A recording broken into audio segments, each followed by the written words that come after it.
Restores, welcome to Verisk's Elevate Show. We are recording this kind of during an in-between period where people are going into other sessions. It is much more full than this, I promise, but tried to give you a good view of the venue, though. It's not at the Grand America anymore. We all loved the Grand America, though, right, when it was there. But all right, so this is episode 2 of season 4 of the Masterclass, and we are talking about AI and estimating, which I think is a perfect topic for what's happening at the event. So really quick, I'd love for both of you to quickly introduce yourselves and then also share one takeaway that you had from this morning's keynote, which had a lot to do with AI estimating the future of claims and bringing AI into the mix. So Rob, go first. Sure. First off, thank you very much, Michelle. My name is Robb Harrell. I am the Vice President of Strategic Accounts at DocuSketch. I've been a certified trainer with Todd for about 15 years, certified Xactimate trainer. Really what I took from today is, number one, everybody, and I mean everybody's saying AI, so we know it's coming. The next thing I would say is what I've been the most gravitated to is that it's going to impact everyone's job, and it's just going to depend on how that individual person gravitates and utilizes it. That's what I'm finding. My name is Todd Van Sant. I'm VP of Estimating for ATI Restoration. Thanks for having us. Yes. There was a lot of talk about AI. There's constantly been talk about AI in this industry for the last 3 or 4 years. It's turned from a conversation into reality over the last couple of years, and especially this year. A lot of the talk is about how does it impact claims, how does it impact my job. It's coming for a lot of things, but it's not coming for jobs, right? The job is always going to be there to validate AI. Yes. So that's the key takeaway here. There's a lot of AI that's going to be integrated into our services, our softwares, our what we're doing day to day. But at the end of the day, it's always going to take a human hand to make sure AI is on track, especially when it comes to like regulations, insurance regulations and stuff like that. We heard a little bit of talk in one of the classes today about will insurance regulators allow AI to handle claim work, right? And I think that's the scary topic that a lot of carriers are shying away from. But from the contractor world, there's a lot that AI does for us. Yes. And I'm excited to chat about that. Perfect. Okay, so that kind of leads into my first question perfectly. So Todd, I'm actually going to kick it to you from kind of the contractor side, although Rob, you help a lot of contractors do the same thing, so you can both answer this. But everybody is talking about using AI and estimating, but what are the companies doing, like the companies that are doing it the best and doing it right? What do you see them doing to actually leverage AI in a meaningful way instead of just trying to like plug it in and hope for the best? So the last couple of years, we've gone from I've got to teach an estimator how to estimate. Yeah. Right?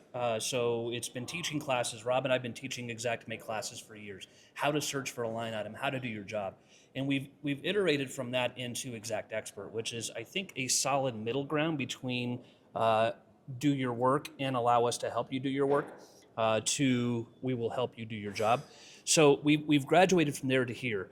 I've done a lot of testing with AI's engines on how to compare estimates and stuff like that. We heard that today, that even Xactimate's talking about how to use their tool to take 2 estimates and give you a comparison between those 2 estimates. So there's a lot of things like that that's going on. Everybody's writing their own estimates, but how do we get to the source of truth? How do we come to a negotiation? How do we get through the negotiation to an agreement? And I think that's the hardest thing for us to do as a industry is agree on something, right? Mm-hmm. And so what I hope that's coming for us from the contractor perspective is it makes us come to an agreement faster. One of our way earlier classes, there's 3 things to come to an agreement: the scope, the price, and the measurements, right? Well, the price and the measurements come from the software. Now we just got to come to the scope. So if AI can help us with the picture, tell us what's missing, what needs to be done, and we can agree on the scope, it's going to make this process go so much faster.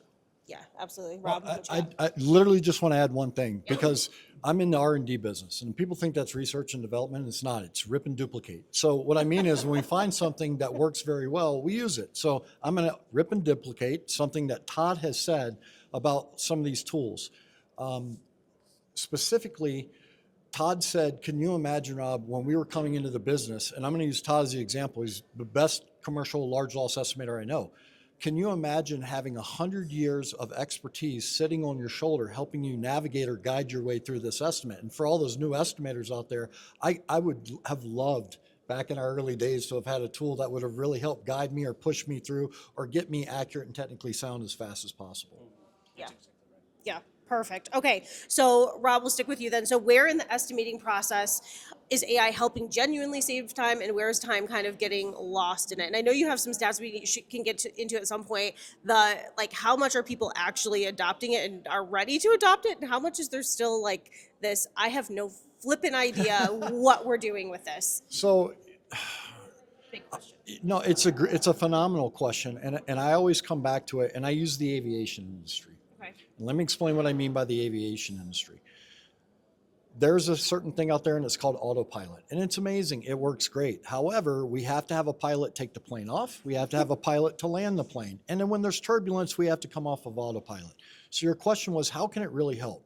Well, we're starting to see now where we're able to put scopes in and get some credible line items back. And so, again, stealing from conversations that Todd and I have had, if I can reduce that estimating time or that cycle time of my estimate from 2 hours down to 10 minutes and already have 80% of a product that I have to just go dot the I's, cross the T's, to me, that's where I think the big impact is, because now I'm able to write 4 or 5 estimates in a day versus 2 or 3 estimates in a day. So that's how I see it. Yeah, and some of the things that we've looked at, some of the early iterations of our conversation, we threw some images at AI and told it to come up with the damages that it found, right?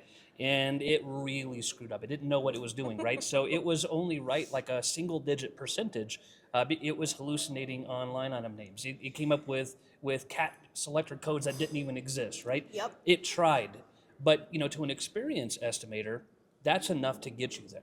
Yep. But to a new estimator, it's enough to cause so much confusion Yes. and cause you to want to rage quit the system, right? Rage So that's where we're at. That's where we're going. Yeah. And I think for an experienced estimator, AI is going to help you along. I can load a set of blueprints into AI and then be able to come up with a set of line items using AI.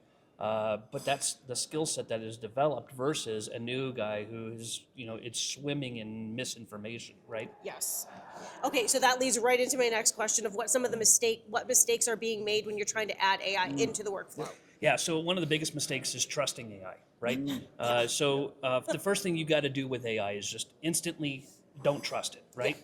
So it's going to give you information. So you have to be able to filter through the information to distinguish fact from fiction. Yep. Know that it's guiding you down a path. It may not be giving you the exact recipe to bake that bread, but it's going to tell you all the things that might be there. It does a good job of saying that drywall is there, but it does a terrible job of telling you what kind of drywall it is or what kind of paint it is or what kind of special equipment is needed to do that work. So that's kind of the pitfalls. AI is not for the unskilled estimator yet, Yes. right? I think AI is coming for the unskilled estimator to help the unskilled estimator. But one of the things that all this AI is doing is giving, I think, some of the unskilled estimators, some peace that they're doing their job right, where it's not. It's actually giving them, it's a pitfall, right? Yes. And so my biggest advice to anybody is lean on your skills first. If you have skills, lean on those skills. Ask the question against the AI. Yeah. And a lot of times my question, I'll tell the AI, I don't believe you, right? And it'll come up with Yes. some information, right? So ask Sometimes questions. it gets worse. I don't believe it you, gets and then it worse. hallucinates Right. worse, and you're at the end of it, and you're like, I hate you now. Right. So Rage quit. Rage quit. So, but at the end of the day, it will give you some information. If you're a skilled enough construction person, it will give you some information you need. It will not help you find the exact line item and Xactimate or Symbility that you need to complete this estimate, but it will give you perhaps what to search for in the search engines of those softwares to get you there. That's what you want to use it for. That makes good sense. Anything you want to add to that one? I just want to add a quick thing. And this is, so if I'm someone in your audience and I'm like, okay, I hear everyone talking about AI, how can I go use it? And one of the things I would identify that I think Todd and I learned very quick is how to work with the computer. I know we're all talking about how to work with it, Yep. but what I'm specifically talking about is how to ask something through a quote unquote prompt to get you back the greatest information. So what I'm saying is, instead of just asking it, hey, go tell me this, put your prompt in very detailed to say, I'm a 15-year Xactimate trainer. I have this many years of experience. This is what I do, and I want my answer tailored around this. So now you're customizing it within trying to get it right away. Let me add one more thing. That if you're going to use this tool, AI, you need to learn how to use this tool. Yes. Just like Xactimate, there's classes, there's books, there's all kinds of things on how to use AI. If you go in with zero knowledge, you're going to get a lot of hallucination. But if you go in with a profound sense of how to write the prompt, Yes. of to how to squeeze the information out of AI, you're going to get a very good result out of it. As well as you need to feed it information. It's Yes. iterative, so feed it a good estimate before you ask advice on the second estimate, because then it can pull the information out of the first estimate to give you advice on the second estimate, right? But if it's doing it out of thin blue air, it's going to give you a lot of hallucinations, especially if you're not very good at providing the prompt. Can I just add one other Yeah, very quick, absolutely. less than a minute thing? The other thing is that, yeah, no, we will, sorry. Rage quit. We're rage We'll quitting. rage quit this. The other interesting thing is AI will always be nice to you. So you have to tell it, Yes. challenge me, ask me questions. Don't just give me what I need and don't be nice. Like, look at me as someone being critical. So I just wanted to add that as well. That's another thing me and Todd learned very quick. So I think a lot of people look at AI tools as a way to like make their life easier, almost in a lazy way, but you still have to put the thought work into it. You do have to know how to do the prompts and make robust prompts sometimes. And it's like with that caricature thing that's going around right now, create a caricature that is like me. If you have not put anything about you or your company or anything in there, it creates It's going to be a stick figure of you on the nothing. beach. Right? Yes. Or it gives you something that's like, wow. yeah, right. Oh gosh, maybe I talked to you too much, but yes. Okay. Where do I want to go next? Okay, we kind of just talked about data in, data out. Anything else you want to add on that? Like making sure you have good data coming in or you're going to get junk in, junk out. We just kind of touched on that, but anything else? No, it is garbage in, garbage out. I think that's I is can't what it make is. that any Yes. better than what Todd said right Yep. there. Okay, so Todd, how do you see the role of estimators changing in the next maybe like 5 or so years? So the large loss estimator's role is going to change. It's going to evolve so dramatically. I've been able to take a full set of blueprints, hundreds of pages, and load it into an AI, and then have it tell me on all of the, give me a fixture count on the electrical pages. How many exit signs, right? How many fluorescent light fixtures? And it does the counts. Now, don't get me wrong, it did it wrong twice. And I had to go upload a picture and circle all the, so it's still going to take a lot of work. Yeah. But the hardest part about large loss construction is blueprint reading the blueprints, understanding what the blueprints are. I mean, it takes weeks just to understand what the blueprints, what they're saying, right? So it actually shaves days off of blueprint reading and blueprint understanding. Now, for the smaller loss estimators, it's going to help significantly as well, especially when skill's not on your side. So things like Exact Expert, that is a version of AI, right? It's human information in there, but it's giving you information you didn't have previously. So having that skilled estimator on your shoulders, when you type in P and TP2, it's going to say, maybe you should have used this, or maybe you've used too much of this. So that's how it's going to help the smaller estimator. So it's going to help everybody. But at the end of the day, you're still going to have to check the data, check the information. It's still going to take a human hand to do it. We're never going to get, well, let me not say never. It's going to be a while before we get to the point where AI is handling the claim start to finish, nuts to bolts, without any interaction. We're getting a lot of cool stuff with the homeowner can take pictures now and upload stuff, but a claims handler on the inside is still writing the check, approving the check, right? So until we get to that point, it's going to help the entire, both sides of the story. I think that's any interesting theme that's kind of going on so far this year in conferences and things like that is the kind of that human in the loop conversation is I think the big thing that people are pointing toward now. So, okay, Rob, go ahead. How's it going to change? It's not so much how it's going to change. It's going to be the speed of change. And let me explain what I mean by that. Todd's one of the very front runners in this. And I watched him do this with a large fire in Arizona. He was able to put not just the blueprints in, but he put an engineering report in and got all the building. Just watching how he interacted and how it worked was amazing. However, we came to a very interesting point about that. And it was the same one that when we did an experiment, which is, okay, we've put in a snapshot in time. And when we look at that, how many scenarios will we have to go through to get every scenario right? And if you're like, what are you even talking about, Rob? Okay, I show you an image of a floor. Is that real tile? Is it wood? Is it VCT? Is it the drywall? Is it half inch? Is it quarter? Yep. So there's a lot of things that it will be ongoing learning. Yes. Back to the data in, data out. But I think that's going to be some of that learning curve just down the road of how do we get all those occurrences, whether it's fire, wind, water, smoke, whatever the peril is, how do we get that information? How do we make that estimate as accurate as possible using AI? So say, there are leaders coming home from conferences like this one, and they are coming back to their offices all excited. We are going to leverage this. We're going to do this. We're going to do this. Are most estimators, are most people in the field ready to embrace AI as much as the leaders think that they are? So interesting. We did a study, and it said that of the top 100 CEOs that are out there, 95 to 98% of them feel that AI is going to impact their business. When they I'm curious what the 2% or 5% is. I really want to know what those cattle businesses ranching? are. I don't know. There's still got to be a way. There probably I is. mean- But then they ask those same leaders, hey, how ready is your organization? Now, 95, like you said, less than 2% said it will impact us. Well, less than 50% of those same CEOs said we're ready for it. And then they asked the CEOs, are your employees ready? And then about 40% of them said, yeah, they're ready. But when they actually went to the employees, it was less than 5%.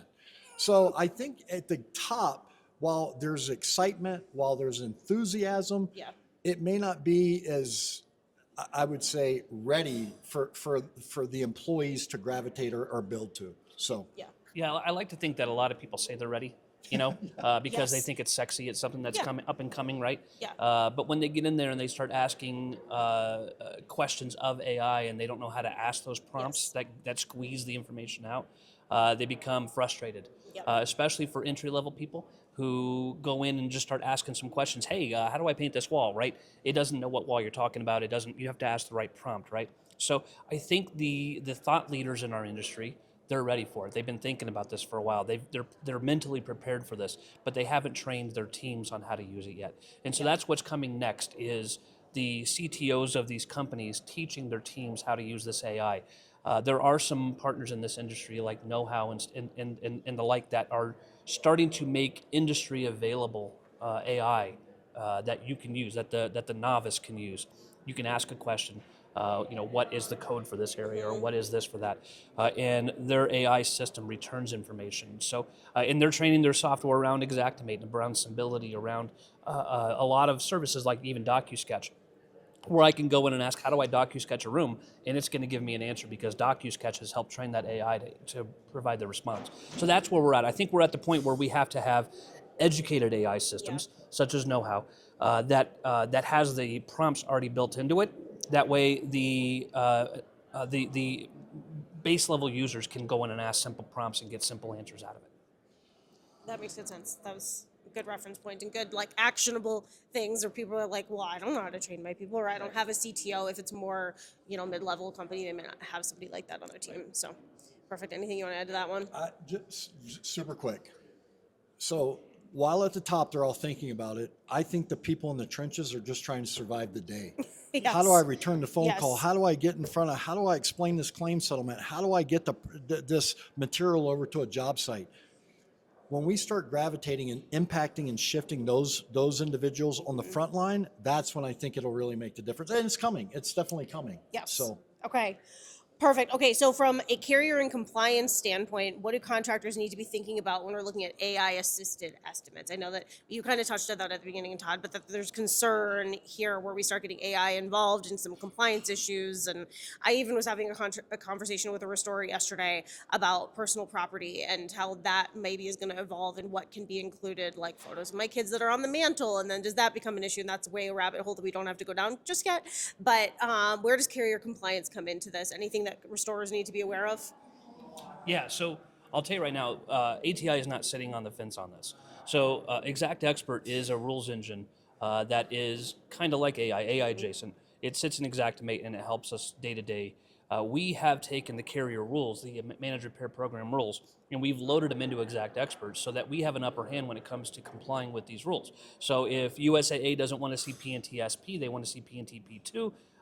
When someone tries to go in and use the wrong code, it flags them, it fails them, they have to use the right code.